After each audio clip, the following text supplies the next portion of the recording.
Shalom Bapak Ibu. Ya, sebuah kehormatan untuk boleh berbagi di antara Bapak Ibu Saudara semua. Terima kasih buat Ibu Panglima yang memberikan kesempatan ini. Bapak Ibu, kemarin saya berdoa, kira-kira Tuhan apa yang kau mau untuk dibagikan. Terus kemudian Tuhan taruh satu dalam hati saya, cerita aja, ngalir aja apa yang sedang dibuat. Sebenarnya firman perikop yang sama yang akan kita baca pagi ini, tadi pagi juga saya bagikan di online di Hanike, tapi judulnya beda Bapak Saudara. Kalau saat ini saya mau cerita tentang bagaimana diberi tugas dan kesempatan itu sebuah anugerah, sebuah kehormatan. Karena setiap proyek Tuhan didanain oleh Tuhan. Hari-hari ini kita mendengar banyak sekali pesan-pesan yang disampaikan Tuhan melalui para hamba Tuhan khususnya di tempat ini dan juga banyak hamba-hamba Tuhan di Bahtera, bahwa kita ini ada di putaran terakhir. Dan juga sejak dari tahun yang lalu Ibu Panglima sudah banyak berbicara kepada kita bahwa kapasitas kita harus dinaikkan 5, 7 bahkan 9 kali lipat. Nah, oleh karena itu Bapak Ibu Saudara, kalau kapasitas kita dinaikkan, berarti tanggung jawab kita bertambah, pekerjaan kita bertambah.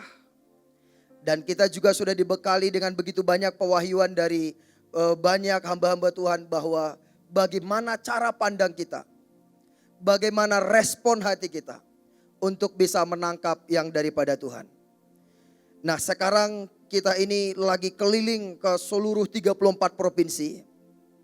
Dan kemudian untuk Sumatera Utara sendiri pagi ini berangkat kloter yang keempat.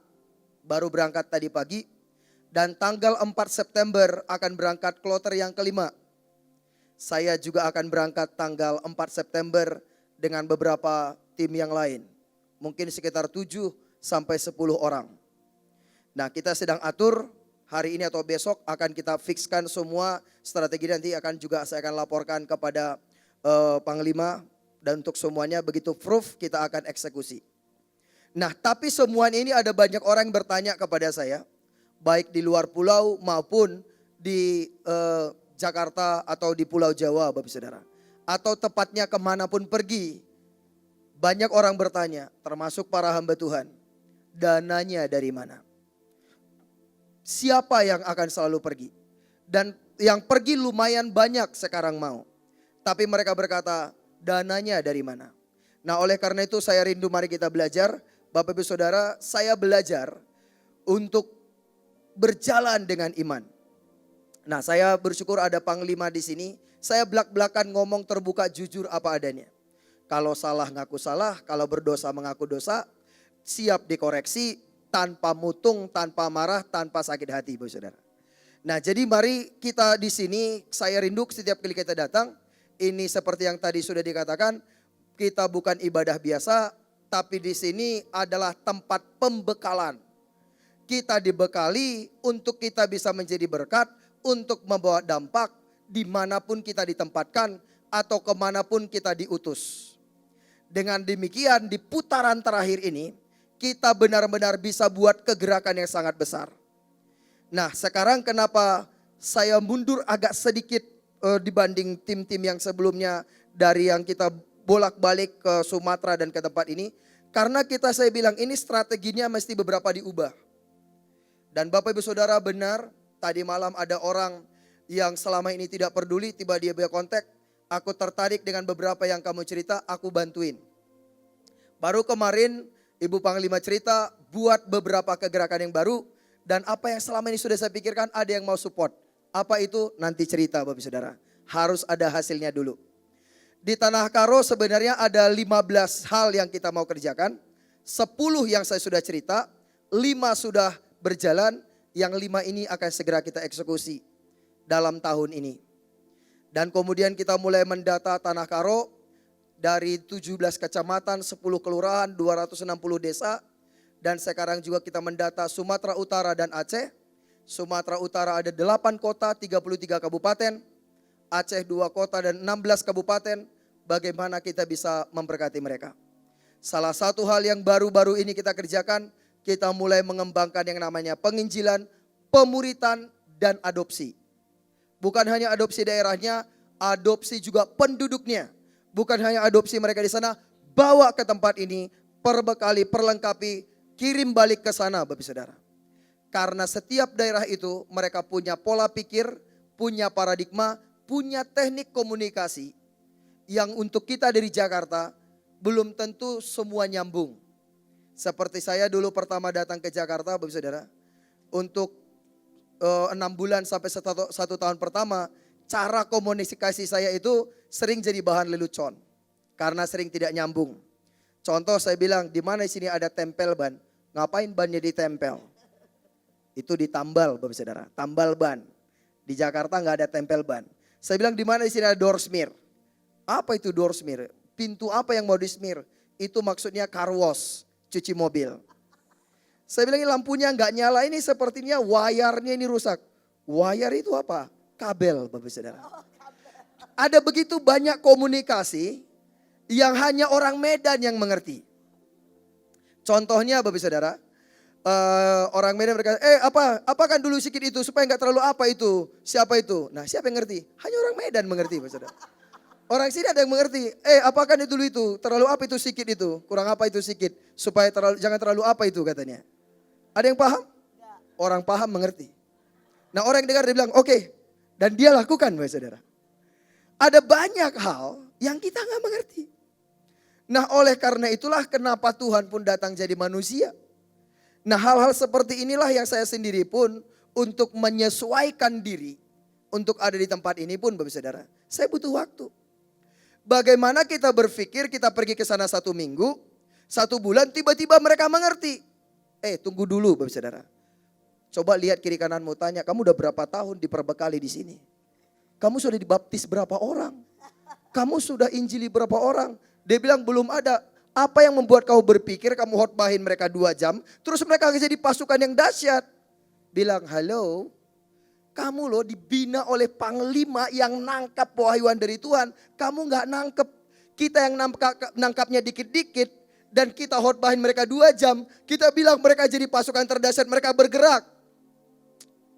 Mukjizat sih, keajaiban sih, oke.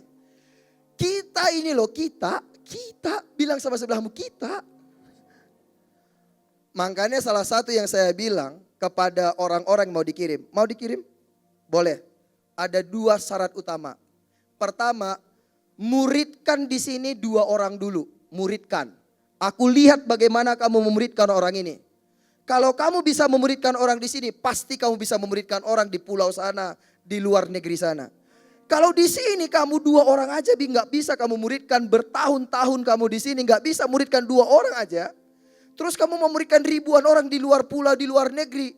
Bro, bangun, itu mimpi. Nggak mungkin.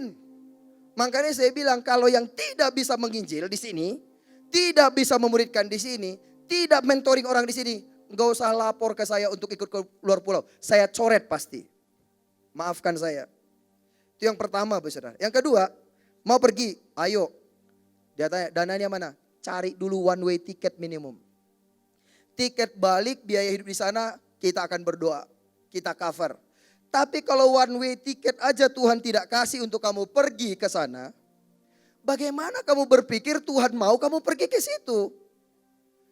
Di dalam one way ticket aja gak menang. Terus kita berkata, aku menang.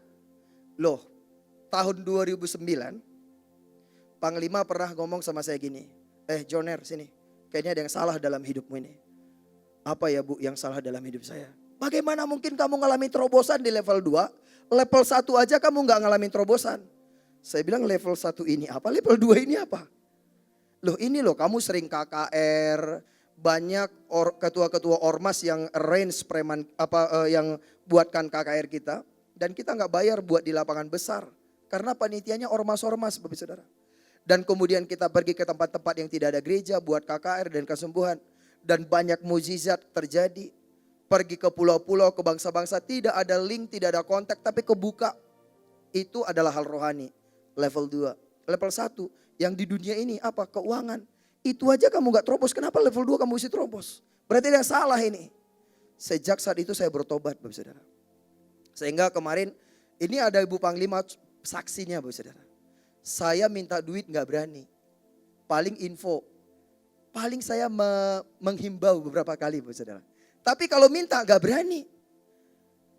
Makanya sering kadang-kadang ditanya, kamu butuh berapa? Ya ada sih sekian.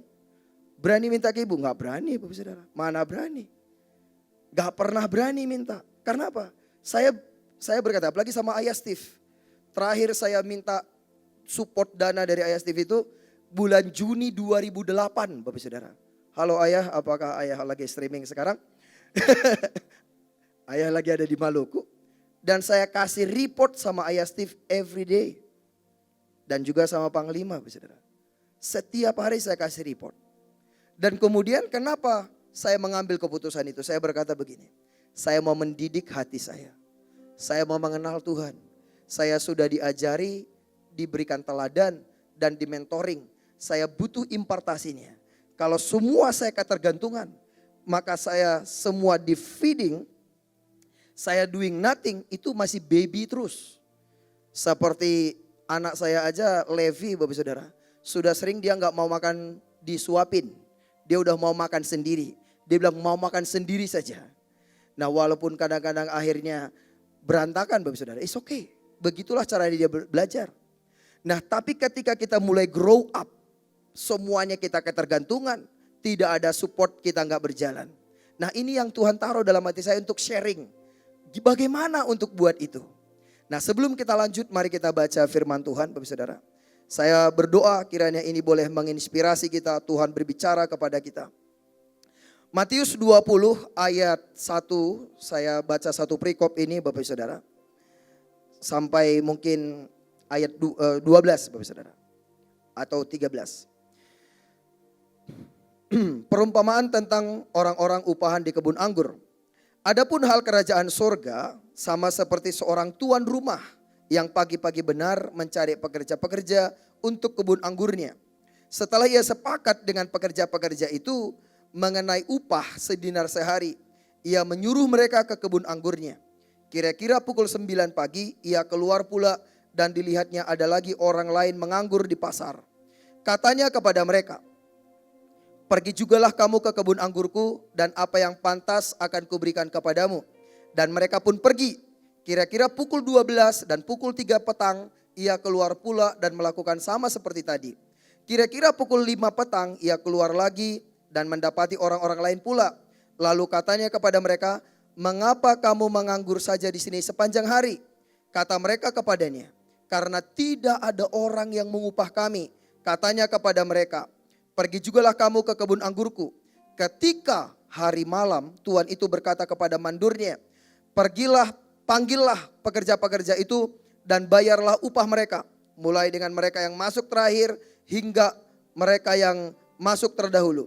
Maka datanglah mereka yang mulai bekerja kira-kira pukul 5 dan mereka menerima masing-masing 1 dinar. Kemudian datanglah mereka yang masuk terdahulu, sangkanya akan mendapat lebih banyak, tetapi mereka pun menerima masing-masing 1 dinar juga. Ketika mereka menerimanya, mereka bersungut-sungut kepada tuan itu. Katanya, mereka yang masuk terakhir itu hanya bekerja 1 jam dan engkau menyamakan mereka dengan kami yang sehari suntuk bekerja berat dan menanggung panas terik matahari. Tetapi tuan itu menjawab seorang dari mereka, saudara, aku tidak berlaku tidak adil terhadap engkau. Bukankah kita telah sepakat sedinar sehari? Saya kasih judul Bapak Saudara, proyek Tuhan didanai oleh Tuhan. Berapa banyak di antara Bapak Ibu Saudara yang mau menjadi pekerja jam 8? Yang mau jadi pekerja jam 5? Wah ini takut dijebak sepertinya. Ini Bapak Ibu Saudara, tunggu jawabannya aja nanti diberitahu gitu ya. Cerdas Bapak Ibu Saudara. Jadi seperti ini. Banyak orang berkata ini memang kan ujungnya dikatakan yang terkemudian jadi terdahulu, terdahulu jadi terkemudian. Banyak orang berkata yang dapat yang hanya kerja 1 jam itu yang dapat paling banyak. Kita sering mendengar itu. Tapi sebenarnya enggak, dapatnya sama. Semua 1 dinar. Cuman dia kerja lebih sedikit. Tapi kenapa dia mendapat anugerah? kerja 1 jam aja bisa dapat sama dengan mereka yang kerja sehari suntuk. Yaitu karena dia ini setidaknya kualifikasinya itu mereka setia. Bayangkan Bapak Saudara, mereka menunggu di tempat orang cari kerja harian. Orang-orang udah diambil pergi kerja semua, tapi mereka belum ada yang panggil. Orang-orang sudah berangkat jam 8, jam 9, jam 10 udah sepi. Udah makan siang sudah gak ada orang, mereka tetap di situ. Bahkan sampai sore 1 jam lagi orang upahan kembali, mereka tetap di situ. Mereka ini setia, mereka ini punya iman. Karena mereka percaya pasti nanti ada pekerjaan. Apakah mungkin kalau pulang ke rumah belum dapat kerja nanti takut dimarahin istrinya pun gak tahu juga. Tapi yang jelas mereka ini setia dan mereka beriman dan mereka tetap tunggu di situ. Tetapi saat ada kesempatan Bapak Saudara ditawarkan pekerjaan, tidak ada bargaining position. Tidak ditanya gajinya berapa, dibayar berapa, aku dapat berapa, tidak ada. Ketika ditanya mengapa engkau menganggur seharian, mereka berkata tidak ada orang yang mengupah kami. Kenapa tidak ada orang mau mengupah mereka? Tidak dijelaskan. Tetapi ketika dikatakan kerjalah di kebun anggurku, langsung pergi Bapak Saudara. Jadi mereka ini cukup rendah hati, mengakui keberadaannya, dan kemudian langsung pergi kerja, tidak ada bargaining position. Sementara banyak orang hari-hari ini melayani Tuhan. Dia berkata mau pergi, mau. Dapat apa? Ongkosnya dari mana? Di sana nanti aku dapat apa? Kerjaanku apa saja? Mereka hitung-hitungan dengan Tuhan. Tuhan marah enggak? Enggak. Orang yang hitung-hitungan dengan Tuhan, Tuhan juga hitung-hitungan. Tapi ujungnya mereka akan kecewa. Karena mereka merasa sudah kerja keras, merasa sudah melakukan banyak, merasa sudah berkorban banyak. Ada orang kelihatannya tidak terlalu banyak berkorban, tapi orang itu kelihatannya dapat lebih banyak. Ujungnya marah, iri, kepahitan sama pemimpin dan sama Tuhan. Tapi yang saya mau bahas bukan itu Bapak Saudara. Yang paling menarik dari tokoh kebun anggur ini, di sini setidaknya ada 5 tokoh Bapak Saudara. Ada pemilik kebun anggur yaitu Bapak. Ada kebun anggurnya yaitu Tuhan Yesus sendiri. Karena Tuhan Yesus berkata dalam Yohanes 15, akulah pokok anggur yang benar. Kemudian ada pekerja yang masuk jam 8 pagi. Yang deal hitung-hitungan dengan Tuhan. Dan ada yang bekerja jam 5 sore yang hanya kerja 1 jam. Mereka ini yang tidak punya bargaining position. Punya iman, punya kesetiaan, rendah hati, cukup tahu diri, dan siap bekerja tanpa hitung-hitungan. Tapi yang menarik adalah yang kelima, saudara, yaitu mandor atau tukang bayar. Yang menarik di sini Bapak Saudara, yang paling banyak dapat bayaran sebenarnya adalah mandornya atau tukang bayarnya. Makanya kenapa ada orang bertanya, kalian ajukan proposal kemana? Kita ini sejak kesaksiannya Bu Panglima beberapa tahun lalu dan kita nggak pernah buat proposal, Bapak Saudara. Kenapa? Karena sejak saat itu saya mengambil satu kesimpulan. Proyek Tuhan didanain oleh Tuhan. Dan waktu itu saya dengar Ibu Panglima berkata, Tuhan berkata ini proyeknya Tuhan, biarkan Tuhan yang mendanain. Sejak saat itulah salah satu pelajaran yang saya tangkap ditanam kuat dalam hati saya. Oleh karena itu, dan juga selain itu Ayasti pernah bilang begini, kamu pikir duitku dari mana? Aku ini kan hamba Tuhan. Langsung saya mengerti, ya dari Tuhan. Saya melayani siapa? Melayani Tuhan. Dan Ibu Panglima juga pernah berkata, kamu datang ke sini tidak kerja untuk Mahanaim, tidak kerja untuk saya juga. Kamu kerja untuk Tuhan, jadi yang bertanggung jawab atas hidupmu adalah Tuhan. Dari apa yang saya lihat dilakukan dan apa yang Panglima katakan dan Ayah Steve katakan, itu linear. Itu masuk dalam hati saya. Itulah saya pegang sehingga saya gak pernah tanya PK udah masuk belum. Sekalipun gak pernah. Dan kemudian banyak teman-teman saya mereka komplain. Dan inilah sebabnya saya memilih untuk sharing ini Bapak Saudara. Dan kemudian apa yang saya lakukan? Saya belajar ini. Sehingga orang bertanya, kamu ajukan proposal? Enggak. Karena apa?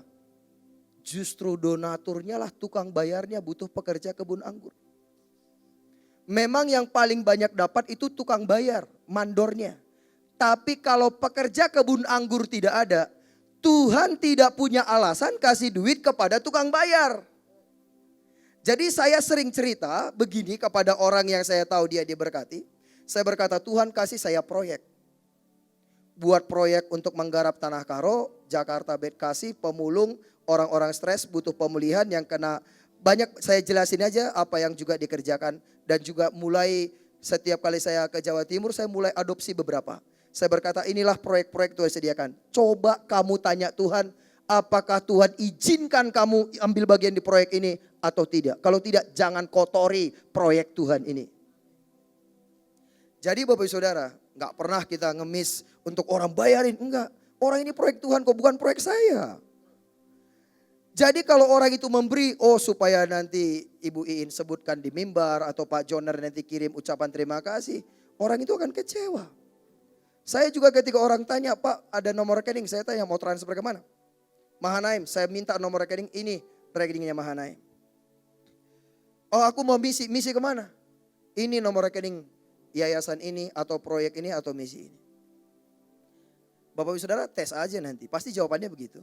Dan banyak beberapa teman-teman di sini ketika tanya saya lakukan itu. Nah supaya apa? Supaya mereka lakukan dalam ketepatan. Bahkan beberapa orang saya berkata mau menabur, mau ikut gak sekalian? Mau ikut. Kalau gitu dananya atur sendiri juga. Kita nggak usah pegang. Nah dengan demikian mereka bisa lebih all out. Nah jadi Bapak Ibu Saudara, bahkan banyak ini teman-teman ini mau berangkat. Aku pengen berangkat. Tapi kok kan gue gak dikirim-kirim sih? Bapak Ibu Saudara sederhana sebenarnya. Kalau pertama-tama taruh dalam hati kita. Tuhan adalah sebuah kehormatan. Kalau saya diberi kesempatan dan kepercayaan. Ini proyeknya Tuhan. Bukan proyeknya Ibu Iin. Bukan proyeknya Mahanaim. Bapak Saudara. Cuman Tuhan percayakan disinilah tempat pembekalan. Tempat di mana kita diutus untuk ke 34 provinsi. Ketika kita nangkap ini, hasilnya beda Bapak Saudara. Beda banget. Nah jadi saya berdoa kita mengerti proyek Tuhan di nilai Tuhan. Jadi apa yang kita lakukan, setiap kali mau pergi saya hitung apa yang mau dikerjakan. Berapa lama akan di sana, berapa orang akan pergi, apa saya yang dilakukan, biayanya berapa jiwa yang diharapkan dijangkau, berapa murid akan dihasilkan, dampaknya nanti apa, follow up-nya seperti apa. Dan setiap mereka yang bergabung saya akan save nomornya. Every morning akan saya kirim renungan, video, motivasi. Every morning. Jadi sekarang saya punya lebih dari 12.000 yang terima renungan setiap pagi dari handphone saya Bapak Saudara. Beda dari yang orang forward atau orang broadcast lagi. Dan renungan yang kita buat itu sudah diterjemahkan lebih dari 8 bahasa sekarang. Termasuk Mandarin, Hindi, Prancis dan banyak bahasa yang lain. Dan sering banyak dari renungan itu pun saya ambil dari intisari daripada khotbah dari Ibu Panglima. Saya buat simple, yang satu layar saya kirim. Dan itulah sebabnya kalau kita mau pergi ke pulau-pulau atau ke bangsa-bangsa, tidak perlu basa-basi. Karena tiap hari sudah bangun tabungan hati.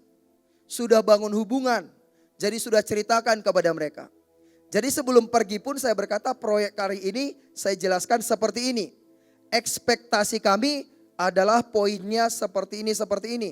Yang akan kami lakukan ini poinnya 1, 2, 3, 4, 5. Yang kami harapkan dari kalian 1, 2, 3, 4, 5. Dan kemudian mereka sering bertanya, dananya dari mana? Untuk pertama dan kedua biasanya saya sering berkata, kami bayar semuanya. Tapi sekarang beberapa daerah mereka sudah tidak mau dibayarin Bapak Saudara. Mereka berkata kami juga mau ambil bagian. Jadi di putaran terakhir ini Bapak Saudara. Kalau Bapak Saudara pergi kemanapun, ke pulau-pulau atau ke bangsa-bangsa. Untuk saat ini kita fokus 34 provinsi dulu. Mari latihanlah kepada tetangga kita. Di tempat sekolah kita, di tempat kerja kita, di lingkungan kita. belajarlah memperhatikan, memuridkan 2-3 orang. Begitu bisa, sangat mudah kita memuridkan orang di pulau-pulau atau di bangsa-bangsa. Banyak orang berkata, gimana sih memuridkan itu? Mudah Bapak Saudara.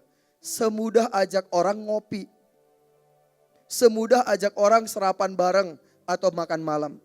Udah ngobrol aja bagi hidup. Mereka yang nyambung dengan kita, follow up mereka saja. Tidak perlu banyak. Dengan seperti ini, kita sangat cepat untuk membangun pasukan di seluruh Indonesia. Indonesia ini adalah 516 kota dan kabupaten dan 87.000 desa. Kami sedang mendata semua. Saya memang berharap dan berdoa untuk tahun ini semua sudah selesai. Dan kita akan mengadopsi per kota, kabupaten, kecamatan sampai desa-desa. Dan itulah sebabnya kenapa kita butuh pelatihan di tempat ini. Di mana saat ini kita diperlengkapi 4 kali dalam seminggu. Bapak Ibu Saudara bisa pilih, bisa datang 2 atau 3 kali. Kalau bisa 4 kali lebih bagus. Dan kemudian setelah itu implementasikan di tetangga kita. Di orang-orang di mana kita bisa ketemu. Dan disitulah nanti kita melihat yang firman Tuhan berkata, setiap perkara kecil dipercayakan perkara besar. Kalau kita berhasil di lingkungan kita, di tetangga kita, sangat mudah untuk berhasil di pulau-pulau atau di bangsa-bangsa. Jadi Bapak Ibu Saudara, ini yang saya lihat, ini yang saya alami. Jangan takut untuk adopsi satu daerah atau adopsi beberapa orang. Satu lagi mungkin untuk penutup begini Bapak Ibu Saudara. Hari-hari ini banyak sekali pelayanan-pelayanan minta untuk kita adopsi.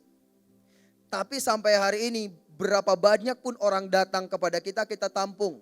Baik anak sekolah, baik yang mau pelayanan, baik yang cari kerjaan, bahkan yang stres, yang kena KDRT juga, yang lansia, kita tampung, kita taruh tempatnya tersendiri. Dan kemudian beberapa orang bertanya, itu biayanya berapa lagi? Bapak Ibu Saudara, saya sudah melihat role modelnya. Contohnya apa yang Ibu Panglima lakukan, mengadopsi ribuan orang. Saya berkata, apapun yang Ibu Panglima buat, saya akan buat. Mungkin skalanya lebih kecil. Ibu Panglima adopsi ribuan orang untuk sekolah. Ya, saya juga adopsilah 25 dulu. Adopsi begitu banyak orang dalam pelayanan. Ya, saya juga adopsi ya 30 dulu. Dan kemudian kirim orang ke pulau-pulau, ke bangsa-bangsa. Kirim 300, 500 sampai 1000-an orang. Ya, saya juga kirim. Ya, 15, 20 dulu. Tapi kemudian saya mulai mengikuti jejak-jejak itu, Saudara. Dan kemudian yang orang tanya ini bagaimana pendanaannya? Kan selalu orang tanya begitu. Balik seperti yang tadi. Proyek Tuhan didanain oleh Tuhan. Karena Tuhan Yesus berkata seperti pemilik kebun anggur itu.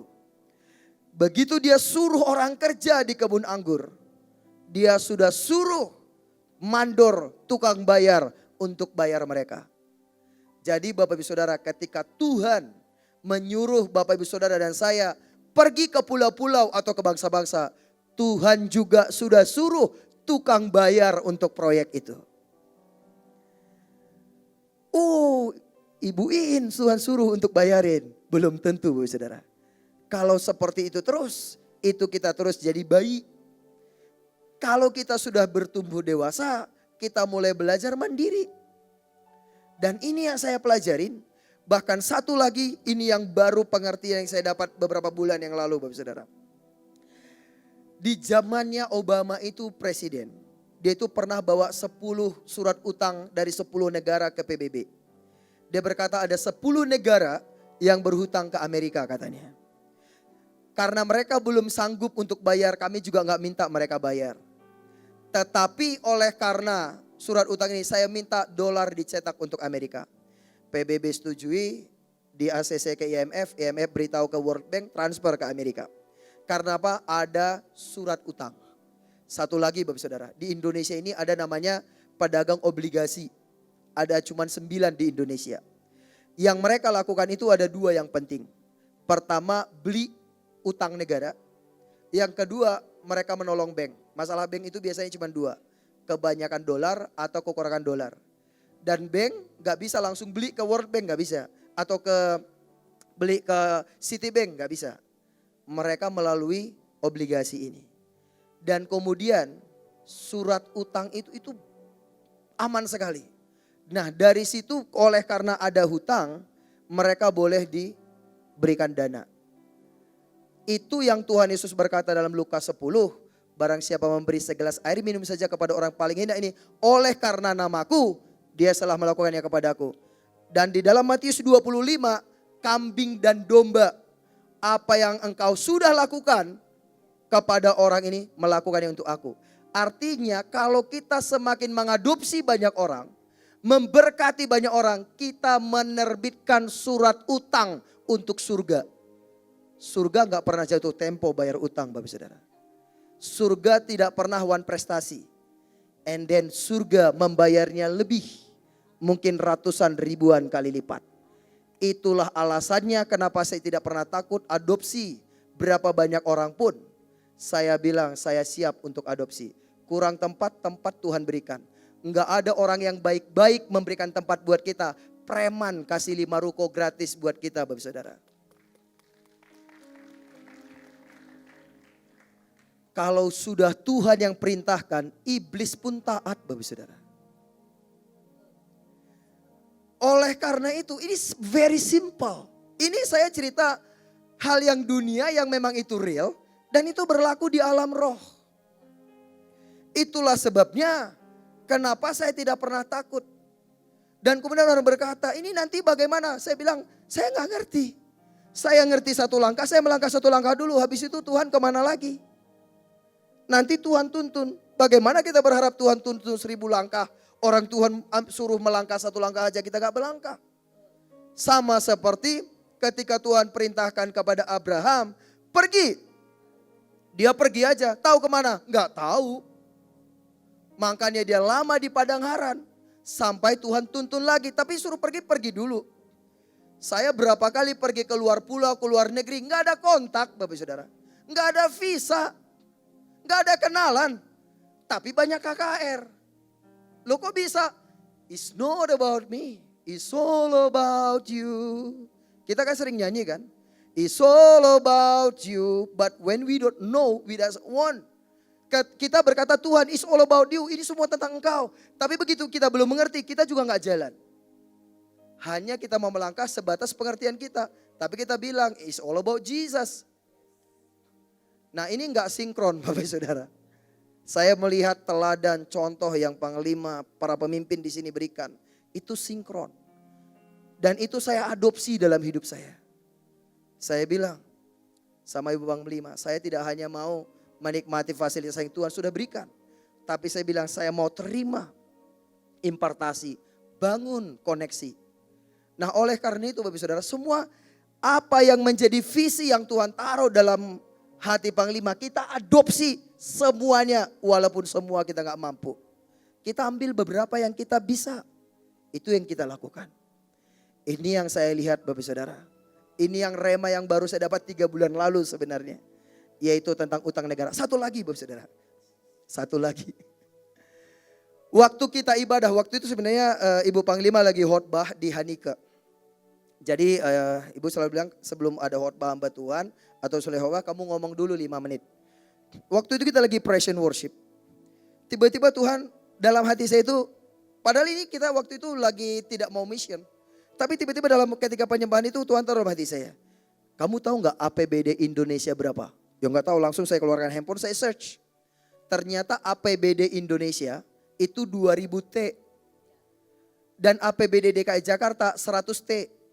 APBD Tanah Karo 1,3 T per tahun. Saya pelajari semua APBD tiap kota, kabupaten dan negara. Dan bahkan juga saya pelajarin anggaran belanja alutista, anggaran TNI, Polri, saya belajar. Itu ada semua kok. Tiba-tiba Tuhan ngomong dalam hati saya begini. APBD surga untuk tiap negara kamu tahu gak berapa? Saya bilang iya ya. Tiap negara, tiap kota, tiap kabupaten punya APBD. Bapak Saudara tahu gak bocoran APBD surga? Untuk Jawa Barat, untuk Indonesia, untuk provinsi pulau-pulau yang Bapak Saudara pergi. Karena itu sekarang untuk proyek-proyek di Indonesia ini, semua orang berebut untuk dapatkan proyek bangun jembatan, bangun pelabuhan, bangun bandara, betul? Kenapa mereka berebut untuk dapatkan proyek? Karena itu meluncur dari APBD. Dan begitu mereka dapat proyek, mereka dapat keuntungan besar. Walaupun sekarang ada peraturan baru, pemerintah buat banyak proyek jalan tol, pelabuhan, bandara segala macam. Terus pemerintah berkata, yang menang tender bangun sendiri. Itu yang sekarang Bapak Saudara. Itulah sebenarnya pembangunan masif di Indonesia. Karena nggak menunggu APBD turun. Boleh bangun sendiri, cari sendiri investornya. Sebenarnya itulah di putaran terakhir Bapak Saudara. Surga itu lagi sale atau promo atau obral proyek untuk seluruh Indonesia, bahkan seluruh bumi. Ada proyek bangun pasukan, ada proyek KKR, ada proyek penginjilan, ada proyek pemuritan. Siapa yang mau adopsi? Ambil. Begitu kita siapkan, hadapkan ke Tuhan. Ini proyek yang aku dapat, ini proposal kerjanya Tuhan. Begitu dalam ketepatan, APBD surga cair Bapak Saudara. Amin Bapak Saudara. Kira-kira bisa dimengerti enggak? Atau bisa ya? Enggak terlalu. Ya ini saya mencoba untuk menyederhanakan. Ini yang saya taruh dalam hati dan pikiran saya. Dan saya praktekkan dan lumayan. Yang terakhir satu lagi Bapak Saudara. Kemarin itu ada kita bagi ada satu produk baru yang sangat menolong. Untuk tenggorokan khususnya kalau ada yang kena virus Bapak Saudara. Dan ini kesaksiannya udah ribuan. Dan kemudian kita nggak jual kemarin, kita bagi-bagi. Karena memang dari perusahaan masih seperti itu. Sudah lebih 35.000, ya dibagikan. Enggak usah. Karena memang nanti baru September pertengahan baru nanti bisa dijual. Bapak Ibu Saudara yang saya mau cerita adalah begini. Ketika ini dibagi-bagi dan kesaksian sudah begitu banyak. Itu setidaknya ada 4-5 investor mereka berkata, butuh investasi berapa? Ada yang bilang aku order 100.000 botol. Ada yang 20.000 botol, 1.000 botol, 10.000 botol, 2.000 botol. Semua orang ribuan botol Bapak Saudara. Terus saya ketemu sama yang punya, anak Tuhan juga. Saya bilang Pak ini banyak investor. Dia bilang gak bisa, ini terlalu banyak orang mau invest. Orang itu Bapak Saudara udah gak bisa terima investor. Terlalu banyak yang mau invest. Karena apa? Yang dia lakukan itu sesuai dengan kebutuhan dan bermanfaat. Bukankah sama halnya di dalam proyek kerajaan surga? Kita ini yang kita sedang lakukan ini proyek untuk kehidupan kekal. Kita ini lagi berlomba bagaimana membuat orang-orang supaya mereka tidak binasa selama-lamanya. Kita harus bawa mereka dalam kehidupan. Kita harus training mereka mengerti kehendak Tuhan, mengerti akhir zaman, mengerti panggilan dan destiny mereka. Mereka harus jadi murid. Karena itu ada beberapa hal yang kita lakukan, training, latihan dan semua. Kalau kita lakukan dalam ketepatan, seperti yang Tuhan mau. Sama seperti hal yang terjadi di dunia ini. Orang jor-joran mau ambil bagian. Maka dalam kerajaan surga lebih dahsyat lagi. Dan itu yang teladan yang saya lihat apa yang Ibu Panglima lakukan. Sudah 22 tahun ini walaupun saya baru bergabung 12 tahun lebih. Tapi itu saya lihat dan itu yang saya coba lakukan. Sama seperti Bapak Ibu Saudara yang ada di tempat ini. Mari kita boleh sama-sama melakukannya. Terima kasih, Tuhan memberkati.